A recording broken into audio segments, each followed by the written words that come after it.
Morning, our next guest spent 35 years riding the rails, first as a switchman and later as a locomotive engineer. His fascination with trains comes through in his other career as well, as an author who's written 3 books about trains, including Virginia's legendary Santa Train.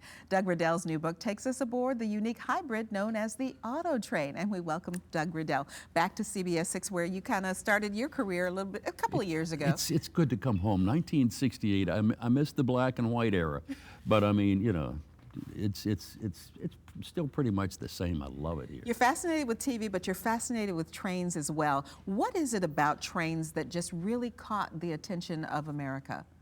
Well, it was the way to get there. You come to think about it, there were no highways, there were no airlines, of course, and when the railroads began, the only competition was the 2 ruts that a horse-drawn carriage would make. So the railroads, they had a virtual monopoly, and unfortunately, they played it out to the point where when the competition did come along, when Eisenhower came up with the Interstate Highway in about 1955, it was just about the same time that Boeing came out with the 707.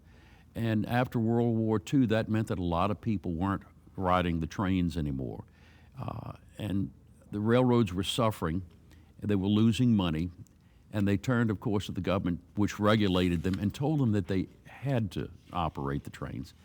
So they were looking for subsidies, and of course they came along with Amtrak in 1971, but at the very same time, they had a fellow that was an attorney in the Department of Transportation, and he took a look at a government study that said, you know, people would be more likely to ride a train if they could take along their automobile. Of course, this would only work in certain situations where people were traveling long distance. One of those markets was New York to Florida, because you have the snowbird. This is the folks that winter down in Florida, and they do their summers up home in New York. And if you had some way of putting them and their automobiles on a train, you could make money doing it. And there was a fellow by the name of Eugene Garfield, and he was the lawyer. He took advantage of that. He sold stock. He came up with about $6 million. He had to compete with Amtrak initially because Amtrak had taken over all the passenger service. I want to talk about your book, Doug, because you tell the whole history of Auto Train, because Richmond was in there because we were in that corridor from New York to Florida, and you've got beautiful stories, you've got beautiful photos. Where did these photos come from? A lot of these photos, I was adopted by the Auto Train people.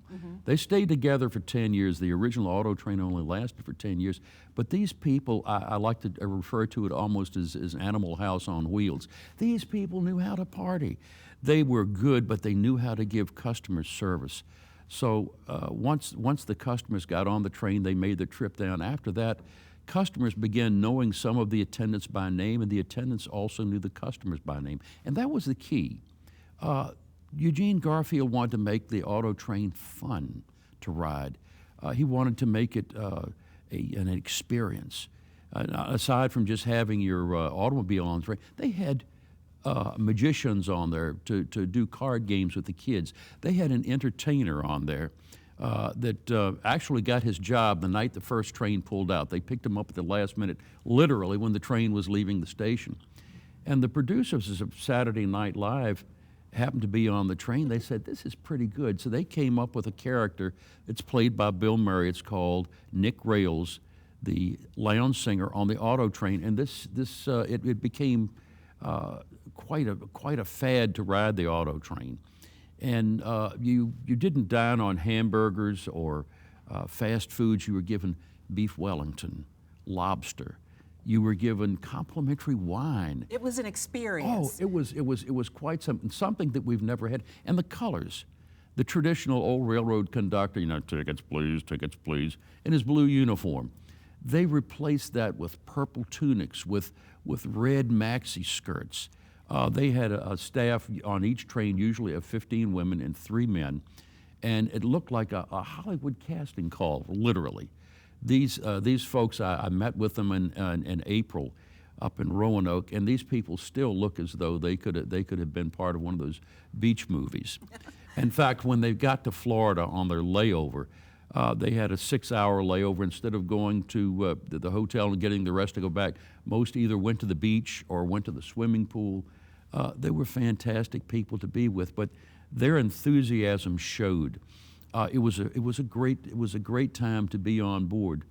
And your book shows the enthusiasm and tells the whole story so people can get the book and immerse themselves in the history and the luxury and the American tale of the auto train. Doug, thanks so much for joining us today. Thanks, Cheryl. Thanks for You're having me. very It's welcome. good to be Let's home tell again. people where they can find out more about the book and you. Doug will be signing copies of Auto Train this Friday, November 24th from 10 a.m. to 4 p.m. at Bevel's Hardware. That's on High Street in Blackstone, Virginia. Thank you so much, Doug, and best of luck with the book.